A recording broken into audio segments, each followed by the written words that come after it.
પ્રોણા પાવાનું, ગુણ ગાવાનું, ખવરાવીને ખાવાનું, અરે ઘોડે ચડવાનું, મૂછે તાનું અને ઘવરાવીને ગાવાનું, કૃત સુરવીરતાનું, પ્રભુ કૃપાનું અને વીર થવાનું, મહારથી વીત વાવરવાનું, રણ ચડવાનું, ઈ કાંઈ ના મર્દોના કામ નથી.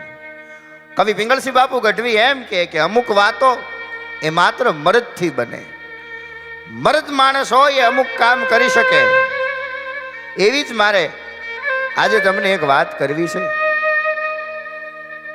બિહોલવાડના નરેશ એટલે જેને બિહોલા કહેવાયા, એવા બિહોલાઓની આજે હું તમારી વચ્ચે વાત લઈ આવ્યો છું.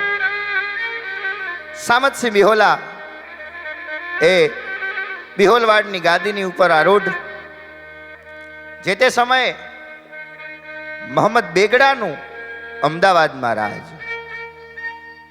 વૈશાખ મહિનાનો બપોર, તરદાર તડકો તપે છે. એમ કહેવાય છે કે અમદાવાદના દુર્ગની માથે, અમદાવાદના કિલ્લા માથે બે રાજપૂતો, પાઘડીબંધ બે રાજપૂતો, ઢાલવા છાતી, કેરીની ફાડ જેવી આંખું, પૂળો પૂળો જેને કહેવાય મૂછું, હાથમાં ભવાની નામ તલવાર રહી ગઈ છે, માથે પાઘડીયું બાંધી છે, અને ગરમીથી બચવા માટે થઈ અને હાવ પાતળા કહીએ કાંઈ એવા પેરણ પહેર્યા છે. પગમાં રાઠોડી મોજડીયું શોભે છે. એક એક પગની માલપા હોનાના તોડા શોભે છે. આવા રાજપૂતો અમદાવાદના દુર્ગની માથે એકમેકની સાથે વાતો કરી રહ્યા છે. અને એમાં એક ઘોડો અને એના ઉપર એક આદમી બગડદા બગડદા બગડદા બગડદા બગડદા બગડદા બગડદા બગડદા બગડદા ઘોડો અમદાવાદની બજારમાં હાલ્યો આવે. પણ એની માથે જે આદમી બેઠો છે એ પહેરવેશ ઉપરથી એમ જણાય છે કે રાજપૂત છે. કારણ કે એક સમય હતો જ્યારે પહેરવેશ ઉપરથી જણાઈ જતું કે આ વ્યક્તિ કઈ જ્ઞાતિનો છે. રાજપૂત છે એવું એના પહેરવેશ ઉપરથી જણાય છે. પણ પોતે સૂરજના તાપથી બચવા, ગરમીથી બચવા માટે થઈ અને પોતાનો એમ કહેવાય છે કે જે મેલ ખાયું છે એને પોતાના મોઢાની આડું રાખ્યું છે. પોતે માથું ઢાંકી અને આવે છે. અને બરોબર એમ કહેવાય કે ઘોડો દુર્ગની નજીક આવે. ઉપર જે બે રાજપૂતો હતા એ બે હગા ભાઈઓ. નાનો ભાઈ છે એ મોટા ભાઈને એમ કે મોટા, અમદાવાદની બજાર, વૈશાખ મહિનાનો તડકો અને આવા બપોરે આવો માથા ઢંકો હાયલો કોણ આવે છે? હે કે આવો માથા ઢંકો કોણ હાયલો આવે છે કે જે પોતાનું મોઢું સૂરજનારાયણને નથી દેખાડી શકતો? અને ભાઈ રાજપૂતને મેણું લાગી ગયું. મેણું કોઈને મારીએ અને મેણું મથે જો ઘા. સામતસિંહ બિહોલા નામનો રાજપૂતી ઘોડા ઉપર હાયલો આવતો હતો. આમ ઉપર જોઈને એટલું કીધું કે સૂરજનારાયણને મારું મોઢું હું દેખાડું અને સૂરજનારાયણ જો હરખી ન જાય તો હું રાજપૂત મટી જાઉં. ભલા માણસ, પણ માથા ઢંકા અમે નથી, માથા ઢંકા તો તમે છો. શું કામ? કે તમે તો સુલતાનના હાળા થઈને બેઠા છો. માથા અમારે નો ઢાંકવાના હોય, માથા ઢંકું તમારે બનવાનું હોય. અમે એવું કોઈ કાર્ય નથી કર્યું કે અમારે મોઢા ઢાંકવા પડે. કાર્ય તો તમે કર્યું છે. પોતાની બેનું એ સુલતાનોની સાથે પરણાવી અને મોઢા ઢાંકવા પડે એવા કામ કરતા. એ રાજપૂતો, તમને શરમ આવવી પડે. સુલતાનના સાળા એટલું આ બે રાજપૂતોને કીધું. રોમે રોમે પીડા લાગી ગઈ ભાઈ. ઓહો, હવે કરવું હું? કારણ કે સામતસિંહ બિહોલાની સામે સીધી લડાઈ કરી, સીધું યુદ્ધ કરી અને જીતી કે આવી આ બેમાંથી એકે રાજપૂતમાં તેવડ હતી નહીં. વિચાર કરે છે કે એવું શું કરવું, અને નક્કી કરી લીધું કે આપણને જેણે સુલતાનના શાળા કીધા છે એક વખત આપણે એને સુલતાનનો હાહારો કહી અને બોલાવી શકીએ. એવી ઘટના ન ઘટે ત્યાં સુધી હવે ચેનની નીંદર નહીં આવે. સામતસિંહ બિહોલા તો નીકળી ગયા. પણ બીજે દિવસે હાંજે નવાબ છે, અમદાવાદનો બાદશાહ છે, એ પોતે બગીચાની માલપા બેઠા છે ને એમાં બે રાજપૂતોએ આવી અને કુર્નિશ બજાવીને એટલું કીધું કે જાહપના એક વાત કરવા માટે થઈને આવ્યા છીએ. કે કઈ વાત? કે જાહપના સામતસિંહ બિહોલા નામનો રાજપૂત અહીંયાથી નીકળે અને અમને સુલતાનના શાળા કહી અને જો અમને મેણું મારતો હોય ને તો અમારે એક વખત એવો મોકો જોઈએ છે કે અમે એને સુલતાનના હાહારા કહી શકીએ. કેમ? કે એના ઘરે દીકરી છે. અરે જાહપના, દીકરીની તમે વાત કરો છો, પણ એવી દીકરી છે, તમારા જનાનખાનામાં જે રૂપ છે ને બાદશાહ, ઈ રૂપ તો એમ કહેવાય છે કે સામતસિંહ બિહોલાની દીકરીની ના રૂપની સામે પાણી ભરે એવી ભગવાને બનાવી છે. ઉષાને જવાની ફરી આવતીથી, ઝળકતી જવાની ફરી લાવતીથી, પિતા આંગણે માતને પ્રાણ પ્યારી, કળા સોળવંતી હતી એ કુમારી. અરે હસે ને વળી વાત છેડી હસાવે, કળા ગીત 24 સંગીત ગાવે, ઉમા પૂજતી દેવને દ્વાર આવે. આવી દીકરી છે. એમ કે કાંઈ વાંધો નહીં, કે તો હવે સામતસિંહ બિહોલાને કાલની આપણી દીવાને ખાસમાં બોલાવવામાં આવે. અને ભાઈ સામતસિંહ બિહોલાને કેણ મોકલાઈ ગયું. સામતસિંહ કળી ગયા, કારણ કે રાજપૂત સમજણનો હિમાડો હોય ને એને રાજપૂત ભણી શકાય. ખબર હતી કે આ ઘટના આ જ હોઈ શકે. ઘોડાની માથે સવાર થઈ અને અમદાવાદની બજારમાં હાયલા જતા હતા, પણ તેદી ઘોડું એવી રીતે હાલતું હતું કે જાણે એના પગમાં મર્યાદાના લંગર લાગી ગયા હોય. શું કામ? કે રાજપૂતોના ઘોડાએ રાજપૂતોના હૃદયની વાતને જાણી લેતા. આજે મારો ધણી વરરાજો છે તો ઘોડું એમ હાલે. આજે મારો ધણી એમ કહેવાય છે કે યુદ્ધે ચડે છે તો રાજપૂતોના ઘોડા એમ હાલતા. અને ઘોડાને ખબર હોય કે આજે મારા ધણીના હૃદયની માલપા હાલડિયું ફરે છે તો અમારા ઘોડા એમ હાલતા. સાહેબ, એટલે હું કાયમ કહું છું કે રાજપૂતોને સૌથી વધારે જો વાલું કંઈ હોય ને, આ તો હવે બંગલા, ગાડીઓ, આઈફોન, આ બધાયના મોહ આ રાજપૂત યુવાનોને હશે, પણ રાજપૂતોને હૃદયથી વાલી કોઈ વસ્તુ હોય ને તો એ બે, એક ઘોડું અને એક હથિયાર. આના સિવાય બીજો કોઈ શોખ રાજપૂતને હોય નહીં. સાહેબ, એ ઘોડાના પગમાં જાણે મર્યાદાના લંગર પડી ગયા હોય એમ ધીમો ધીમો ધીમો ધીમો ધીમો ઘોડો હાલ્યો જાય છે. એમાં એક ભિક્ષુક, એક યાચક, એક ભિખારી જમણા હાથને લાંબો કરીને એમ કહે છે કે હે મારા નાથ, નારાયણના નામે કંઈક આપી દે. સામતસિંહ બિહોલા આમ કરીને આમ પોતાને જે દેવું છે એ દઈ દે, પણ ભિખારી ટકોર કરે કે સામતસિંહ, કે હા, કે હાંભળી લે, અમે કદાચ અમારા જમણા હાથને લાંબો કરીએ અને કોક અમારા પેટીયું રળી જવાય એટલું આપી શકતું હોય ને તો એ તો કદાચ નારાયણના નામે આપે, કદાચ જગદંબાના નામે આપે, કદાચ મહાદેવના નામે આપે. હે સામતસિંહ, અમને કોક આપે છે ને એ તો કોક મહાદેવના, કોક માતાજીના, કોક કૃષ્ણના નામે આપે છે. પણ સામતસિંહ બિહોલા, અમે આ બાદશાહની એમ કહેવાય છે કે બાદશાહતની માલિપા અહીંયા ઊભા રહી અને મહાદેવનું નામ લઈ શકીશી ને મારા બાપ તારા જેવા રાજપૂતોના કારણે લઈ શકીશી. જોજે હોય રાજપૂતાઈને ખટકો ન આવે. સામતસિંહ કઈ નીકળી ગયા કે આ વાત મારા મગજમાં છે, મારી રાજપૂતાઈને ખટકો આવે ને એવું એક પણ કાર્ય હું નહીં કરું. ટૂંકમાં વાત કરું તો આ દીવાને ખાસમાં સામતસિંહ બિહોલા પોતે વધારે છે. 70 ખાં અને 72 નવાબો અમદાવાદના બાદશાહને બેવડી ત્રેવડી કુરનસું કરે. સામતસિંહ બિહોલાએ આવી અને પોતાનું આસન લીધું અને સીધું જ મોહમ્મદ બેગડાએ વાતને આગળ વધારી કે સામતસિંહ બિહોલા, આપને ઘરે દીકરી છે? હે, કે આપને ઘરે દીકરી છે?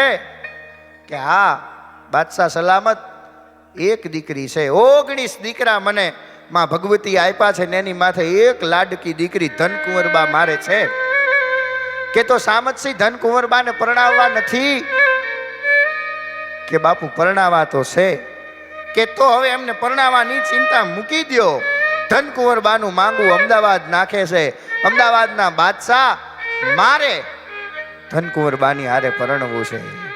એક વખત તો સામતસિંહે કીધું કે મારી દીકરી ઈ તો હાવ આમ જો નાના રાજપૂતના ઘરે, નાના એવા ગરાસિયાના ઘરે રહ્યો અને મોટી થઈ છે, એની પાસે એવડું રૂપ નથી કે તમારા જનાન ખાનાને શોભાયમાન કરી શકે. વાતને વાળવાનો પ્રયાસ કર્યો, પણ અમદાવાદના બાદશાહ એટલું કીધું કે જે હોય, મને રૂપનો મોહ નથી, મને તો ગુણનો મોહ છે. અને મને એ વાતની જાણ છે કે તમારી દીકરી ગુણિયલ છે અને મારે પરણવું છે. સામતસિંહ તરત જ વાતને કળી ગયા. રાજનીતિના બહુ જાણકાર રાજપૂત એટલે સામતસિંહ બિહોલા. એણે એટલું કીધું કે તો કાંઈ વાંધો નહીં બાદશાહ, જો અમદાવાદનો બાદશાહ મારી દીકરીનો હાથ માંગતો હોય, મારી દીકરીની હારે પરણવા માંગતો હોય ને, તો હું સામતસિંહ બિહોલા એમ કહું છું કે મેં મારી દીકરી તમને દીધી. અને આનંદ કિલોલમાં આવી ગયા ભાઈ. કહેવાય એટલા બધા આનંદ અને કિલોલમાં અમદાવાદના બાદશાહ આવી ગયા અને એટલું કીધું કે તો હવે કરવાનું શું? અને સામતસિંહ બિહોલા એમ કીધું કે તો તમે મુસલમાનોના તમારા રિવાજ મુજબ નિકાહ પડશો કે અમારા રિવાજ મુજબ જાન લઈને આવશો? કરશો હું? અને ત્યારે અમદાવાદના બાદશાહ એટલું કીધું હતું કે મુસલમાનોના રિવાજ મુજબ નિકાહ તો અનેક વાર પડ્યા, પણ હવે હું તમારા રિવાજ મુજબ પરણવા માંગુ છું. તો કીધું તો કાંઈ વાંધો નહીં, પણ મને સમય આપો. મારે બિહોલવાડ જઈ અને બધુંય એમ કહેવાય છે કે તૈયારીઓ કરવી પડે. હું જે તિથિ અને જે તૈથ કેવડાવું એ તિથિએ તમે જાડેરી જાણ જોડીને આવજો. અને કાંઈ વાંધો નહીં. 25,000 અસરફી અને ચાંદીના સિક્કા આપી એમ કહેવાય છે કે સામતસિંહ બિહોલાને રવાના કર્યા. આ બાજુ સામતસિંહ બિહોલાના મિત્રો છત્રસાલસિંહ સિસોદિયા અને એની સાથે 3-4 મિત્રો હતા. એને સામતસિંહને એટલું કીધું કે સામતસિંહ, અમે તને આવો રાજપૂત નહોતો ધાર્યો બાપ કે તું તારી દીકરીને પરણાવી દે. સામતસિંહ એટલું જ કે મેં દીકરી પરણાવી નથી, ખાલી દીકરી દીધી છે. કે દીકરી પરણાવી નથી, ખાલી દીકરી દીધી છે. ઈ તો અમદાવાદનો બાદશાહ બિહોલવાડમાં પરણવા માટે થઈ અને આવે તે દી એને ખબર પડે કે બિહોલાનું પાણી કોને કહેવાય. કહેવાય છે બહુ ટૂંકમાં વાત કરું તો પોતાની પાસે જે કાંઈ રૂપિયા હતા એ લઈ પોતાના મિત્રોનો સાથ સહકાર માંગી બિહોલવાડ આવ્યા. બિહોલવાડ પોતે આખો દુર્ગ જૂનો હતો, એને નવો કરાવ્યો.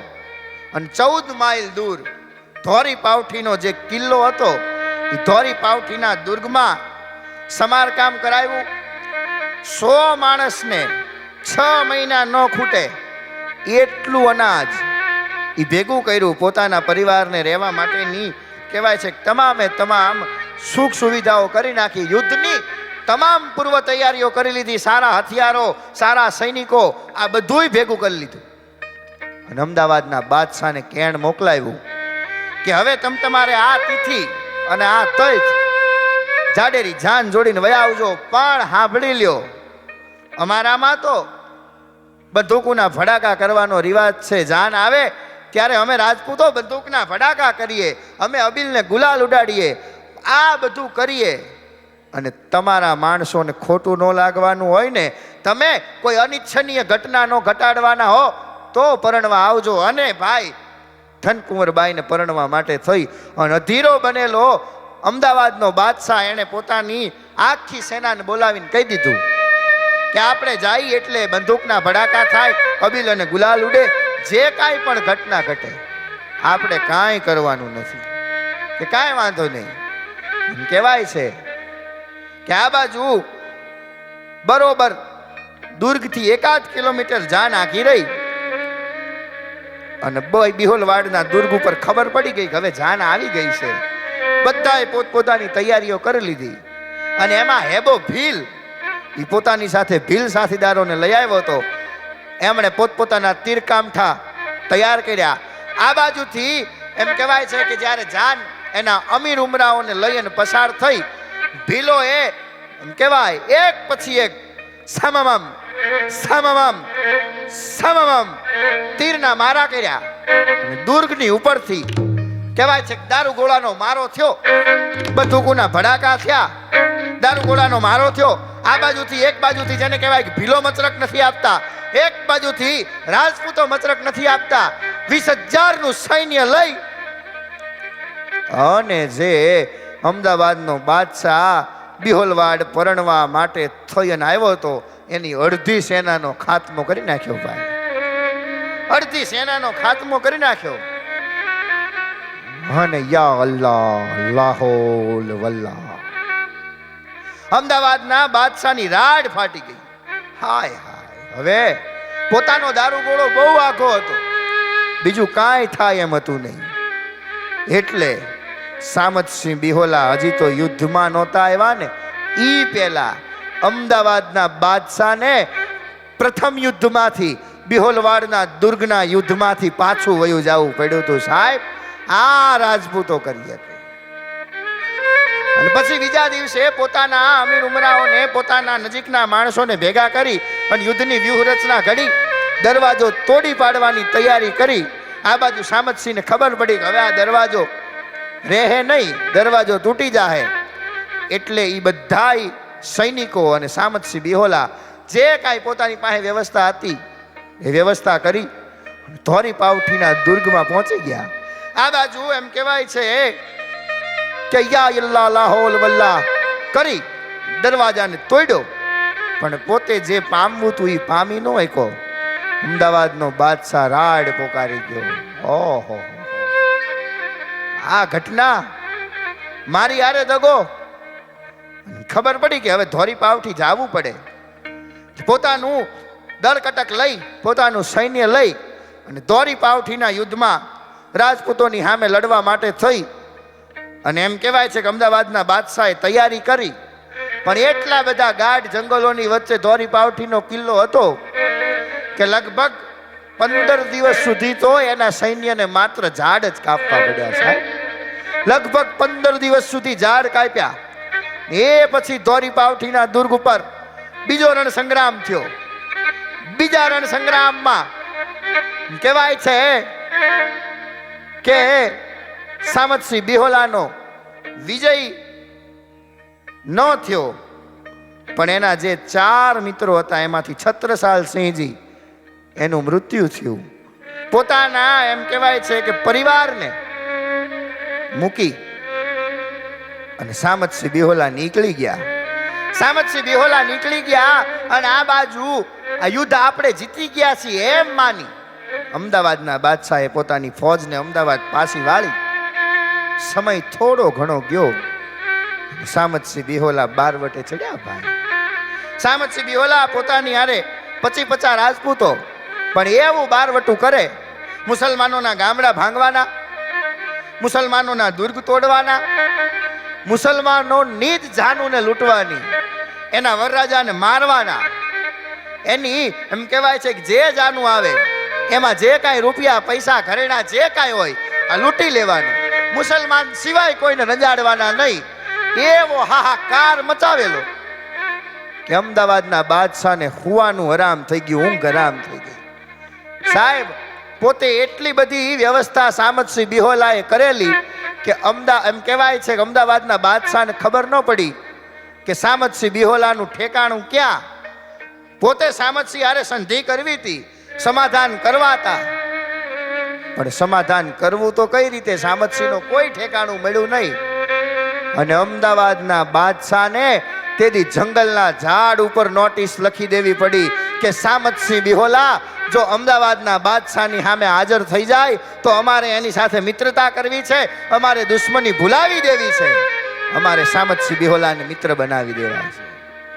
કહેવાય છે કે આ ઝાડ ઉપર લખેલી આજની ભાષામાં તમે જેને નોટિસ કહો, એ નોટિસ સામતસિંહ બિહોલાએ વાંચી, પોતે સામે એક કેણ લખીને મોકલી દીધું કે હું તમારી મહેમાન ગતિ કરું એમાં ના નહીં, પણ મારી જેટલી શરત છે એ બધી શરતને તમે માન્ય રાખો ને તો.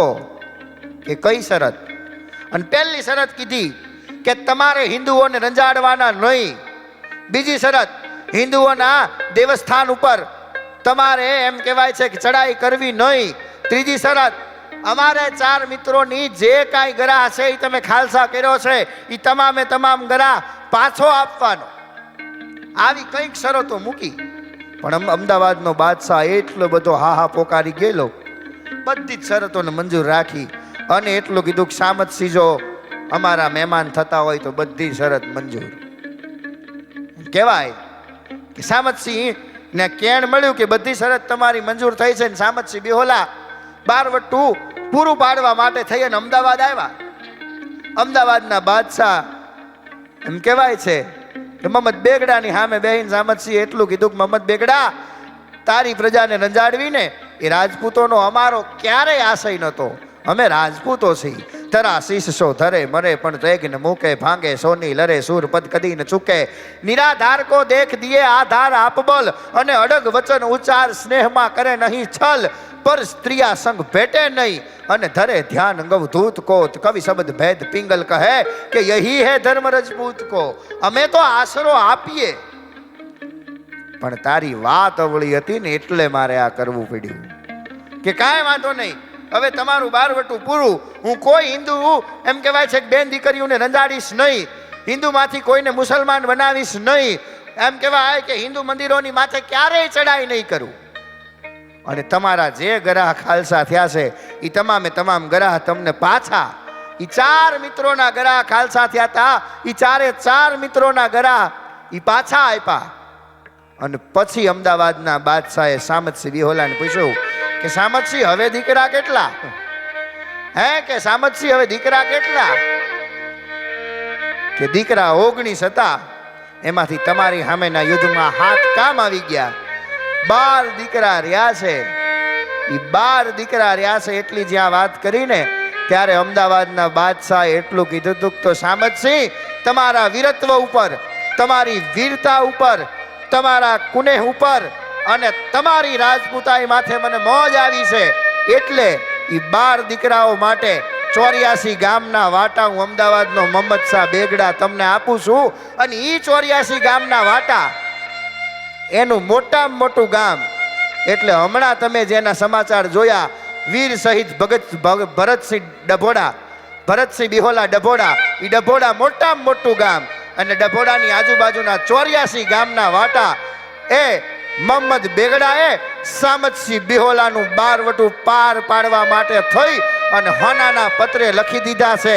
અને આજ પણ બિહોલા શાખાના રાજપૂતો એ 84 વાટામાં વસવાટ કરે છે. આવું અદ્ભુત બારવટું એ અમદાવાદની સત્તાની સામે ખેડ્યું ને, એટલે સામતસિંહ બિહોલાને આજ પણ આપણે યાદ કરીએ.